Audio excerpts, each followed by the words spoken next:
Hi guys, my name is Mike Loria, and this is All in Your Mind, how I think mental models and mental practice can improve team performance in resuscitation. So unfortunately, and I apologize, I couldn't be there live and in person or live on video to give this presentation, but hopefully this recording and the conversation I have with Victoria after this will suffice. So, by way of background, in 2005, I finished my bachelor's degree and I joined the military.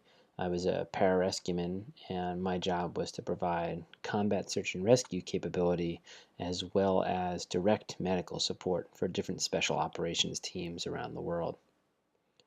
In 2011, I left the military and came back to the United States in New Hampshire. I started working for our hospital here, Dartmouth Hitchcock Medical Center, as a air medical retrieval paramedic, so a critical care flight paramedic. And I'm a glutton for punishment. So in 2014, several years ago, I decided to go for the gold and went back to medical school. So I'm wrapping that up right now and still working part-time as a paramedic. So what I want to talk to you about today is mental models and mental practice and the role I think they play in team performance. So I kind of got interested in this when I was in the military. During my tenure, I had the opportunity to work with some of the most elite special operations teams on the face of the planet, and I was really blown away with how well they were able to operate in some of the most dangerous environments on Earth. And some of the most hostile situations you could possibly imagine, they were able to keep it together and perform at a very high level as a team. And standing back sometimes and watching things, these tactical operations were like a well choreographed dance. Everybody was on the same page, pulling their weight, always seeming to be in sync. Months of training and operational work had put everybody kind of on the same wavelength, and it was a beautiful thing to watch in a sense. It was like this tactical symphony. And when we leveraged this capability to provide medical care and rescue effort, I thought it was really a beautiful thing. In particular, I remember one instance, one night in Iraq, we went out to rescue 12 men that had been critically injured in a helicopter crash. Over the course of about an hour and 20 minutes, myself and my teammates were able to extricate, triage, treat, and transport 11 of the 12 individuals. 11 of them survived, sadly. One passed away. But I do recall that we were sort of in the zone for this whole period of time, and it seemed like time slowed down. And I remember have this whole event was perforated by these periods of insight where I would stop and think, wow, our team is really doing really well. I remember teammates providing information and updating each other in terms of patient condition and aircraft location, communicating pieces of situational awareness like safety, security, or changes to patient status. Providing support. I remember saying, "Oh man, I'm going to need this piece of extrication equipment." I turn around, it's right there at my side. My teammates had anticipated that I would need it, and they set me up very well. Likewise, taking the initiative, knowing that when the patients were going to come out of the helicopter, when they were removed from the wreckage, they were going to require certain medical interventions, and people having all that equipment set up. So as soon as they got out of the helicopter, we were able to intervene and treat them and whatnot. It was really pretty amazing. And that night, I remember the debrief, we largely attributed our success to really good training, tenacity, hard work, blah, blah, blah. But I had this feeling that there was something more to it. And I believe that there was perhaps a more subtle phenomenon underpinning this pretty amazing performance. And when I returned home, I started to sort of delve through the literature and sort of the science behind team performance. And not surprisingly, the world of human factors and ergonomics had done a lot of work in this area. And there was this recurrent theme that I noticed that I thought was pretty cool, was this concept of shared mental models. Not surprisingly, it had been very well addressed in the literature from the aviation industry and in the context of crisis resource management or crew resource management, but it had also been explored in other domains, including athletics, so team sports, and also in aerospace operations. So NASA had looked at it as well. So what are mental models? So mental models are essentially your brain's construct of different objects, algorithms, thought processes, or actions.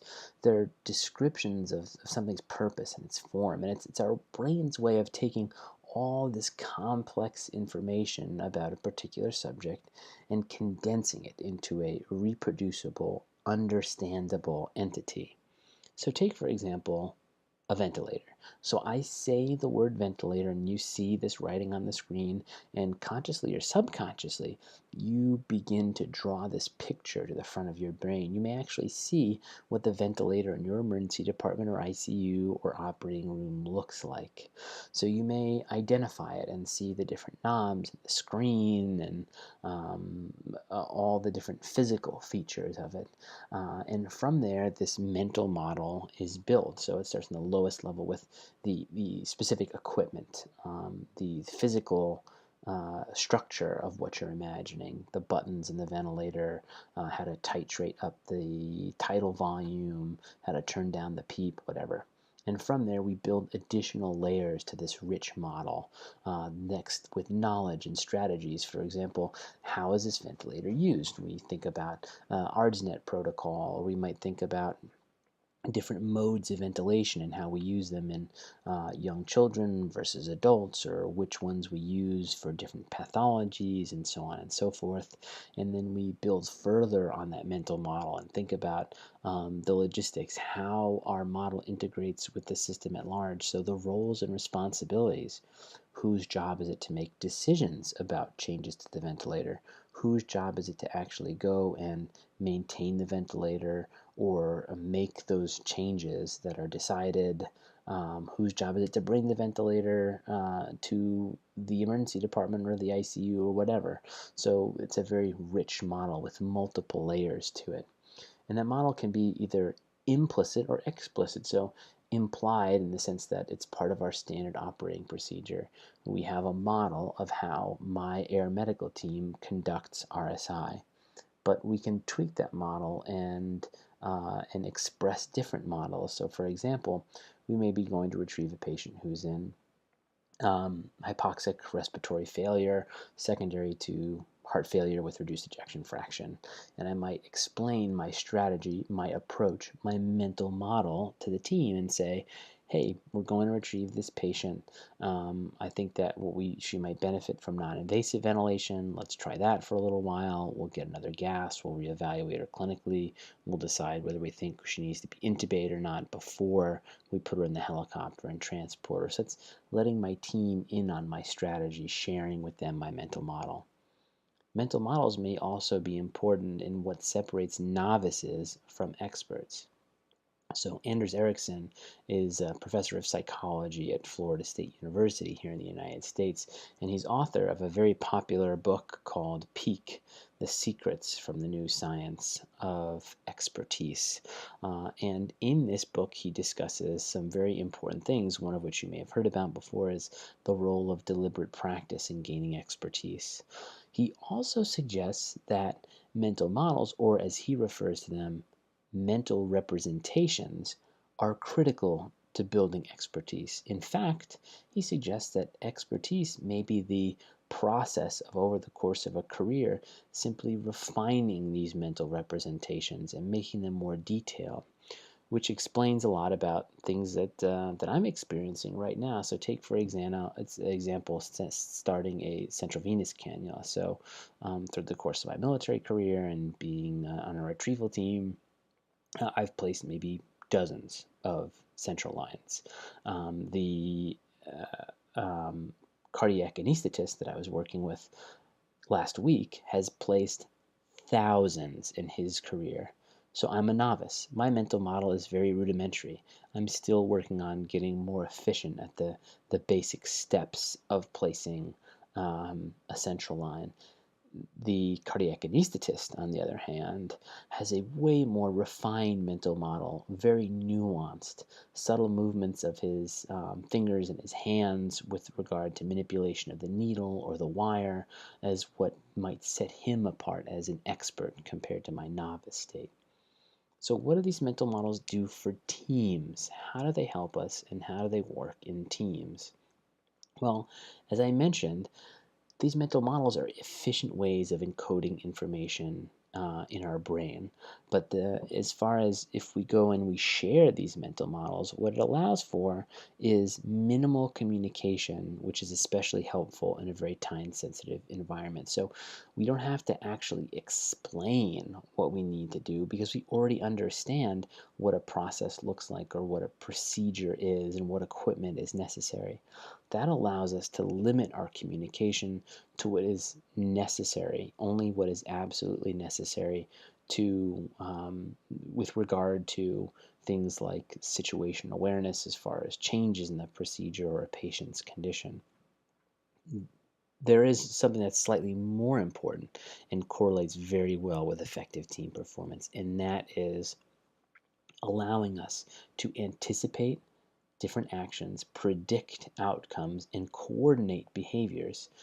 If we all know what equipment is necessary for placing a chest tube, for example, while you're getting gowned up and getting your gloves on, I can prepare the equipment for you and get it ready, thus saving time and allowing us to function as a very efficient team. And this has actually been studied. So teamwork and the role of shared mental models have been studied in the setting of trauma resuscitation, and several very important markers of effective mental models correlate very closely and significantly with high-performing teams, two of which in particular are sharing situational awareness. So, for example, updates into as far as, hey, this procedure is complete, or hey, I noticed there's a change in the patient's blood pressure, to supportive behaviors like I was talking about with the chest tube, anticipating teams' needs as far as equipment or drugs or whatever. Now let's move on to mental practice. So, mental practice is actually part of a system that I've talked about and suggested in the past called PEPS, or Performance Enhancing Psychological Skills. And I've talked about them within the context of operating very efficiently in high stress environments, using these skills to manage our arousal, increase our attentional focus, and perform more effectively. But I think there's a little more to it than that.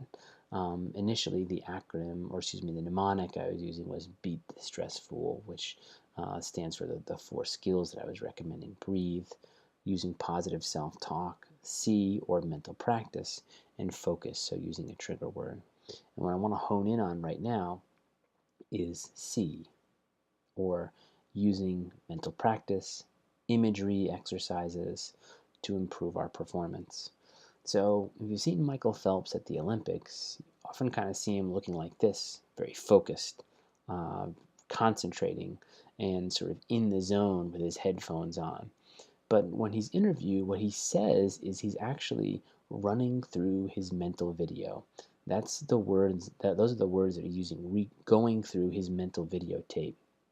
What he's doing is he's practicing in his head what it's going to look like and feel like to leave the blocks, to enter the water, what every stroke feels like, what his flip turn is going to look like. So he reviews all that. And that's pretty significant because mental practice has been shown in athletics to actually improve successful performance, which shouldn't be too surprising, and some of the neurological basis for this has been explored.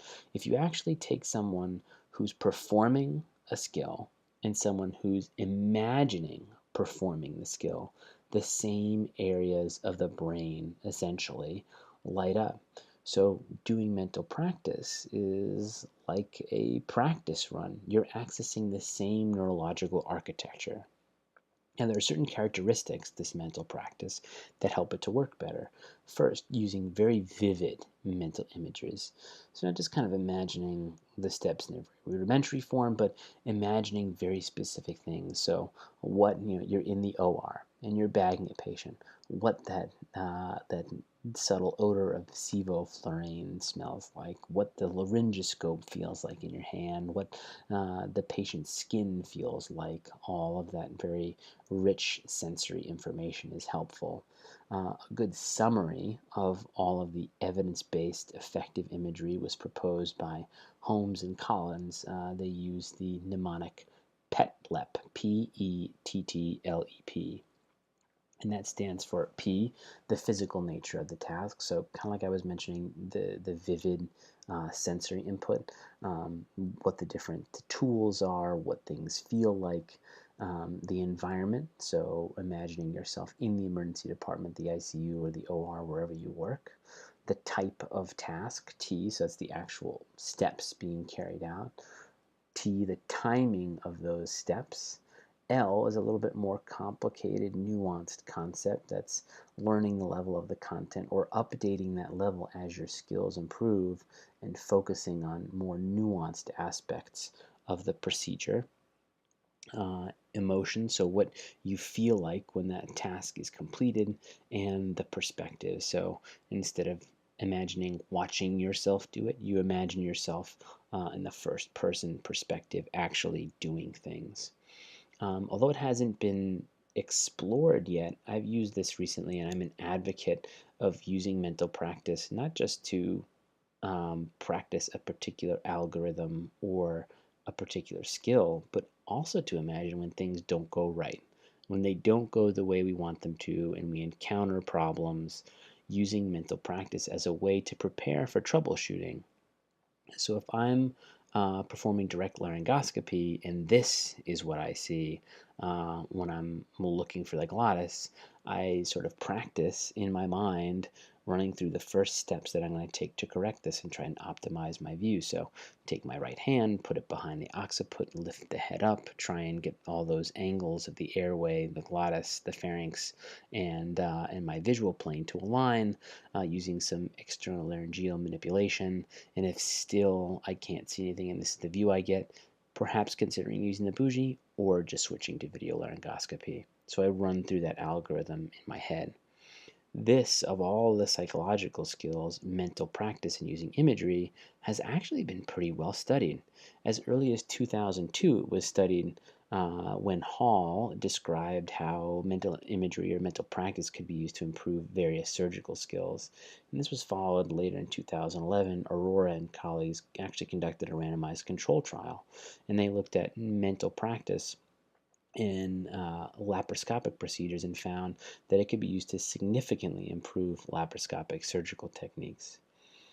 Most recently and most pertinent to this discussion, in 2015, Lorello and colleagues in Toronto demonstrated that mental practice could be used to improve the performance of team-based skills in trauma resuscitation. So what they did is they conducted a prospective, single-blinded, simulation-based study. They took anesthesia, emergency medicine, and surgery registrars, and what they did was divided them into two groups and then teams within those two groups. They controlled for experience and level of training and all that stuff. And what they did was they took teams in one group, and they had them go through 20 minutes of face-to-face teaching on trauma algorithms and non-technical skills. The other group of teams went through and just did 20 minutes, were instructed to do 20 minutes of quiet mental practice, running through all the skills, in particular the skills that they would be expected to do in the trauma bay in the simulation. They went through, or they were evaluated by panels of blinded judges, and as it turns out, the teams that just did the mental practice did significantly better than the teams who actually had the face-to-face teaching. This is kind of interesting. Keep in mind, single center, relatively small study, but it still shows promise and at least raises an eyebrow to kind of what's going on. So that's mental practice in sort of the acute setting to improve performance. But like I said, I think there's more to it. I think that mental practice, regularly practicing team and individual resuscitation skills over time, actually refines our mental models. And remember, those mental models are implicated in expertise. So I had to think of it as a sculptor, over time chipping away at this raw piece of stone, forming this beautiful piece of artwork, a very detailed sculpture. And that sculpture is like our mental model. Every time we run through and we practice in our mind a particular skill, whether it's a team in the setting of a team or individually, we're chipping away at that raw stone, slowly forming this beautiful, nuanced, refined mental model that is much stronger. And so what ends up happening is, I would submit, it feeds through this loop. You go through training and simulation. You practice on your own, perhaps before, during, after a particular event, and then you actually perform. You execute those individual skills in whatever setting you work in, and all of this feeds into enhancing that mental model. And then you go back and you train some more, you practice before some more, and you perform more, which further enhances that mental model. And I think this is the path to developing really high performing teams. Now, there are certain limitations to what I'm suggesting, and I think I have to mention those. First, we have to keep the big picture in mind here. Team performance, mental models are a piece of the picture, but that's not everything. And we have to ensure that we're also addressing those other aspects of team performance. The other is, I guess the title of this lecture is a little bit of a misnomer. It's not all in your mind. You still have to actually train. I'm not suggesting we just kind of sit around all the time and just sort of imagining ourselves doing better. We actually have to do in situ simulation, practice individual skills, and then go out there and perform it on real patients to actually get better. It has to be, you have to incorporate this stuff and practice it. So mental practice in and of itself is a skill. If we want to use and apply that evidence-based stuff, the PET-LEP aspects, we actually have to practice using that simulator in our brain. We have to practice and refine the way we conduct mental practice. So in summary, mental models are key to high-performing teams in a number of domains. They help condense all this complex information and these concepts into these discrete constructs that are easy for our brain to process. When these knowledge structures are then shared amongst the team, we increase team performance and efficiency because it decreases explicit communication, so we can just talk about things that are tailored and pertinent to what's going on, like updates and situational awareness. And it allows us as a team to anticipate others' actions and coordinate our behaviors and activities accordingly. Finally, I think that mental practice is not only a way to sort of get a practice run in before we perform something, but longitudinally, it can be used to refine these mental models in our mind, make them stronger, strengthen those neurological synapses, and create very refined, nuanced mental models that can lead to the development of expert teams in resuscitation. Thank you guys very much for your attention. This is the QR code that will take you to a list of the resources. If you don't have a QR code reader, just go to the link at the top of this slide and it will take you to a list of my references. Please feel free to contact me if you have any questions at my email below. Thank you guys again. Take care. Bye-bye.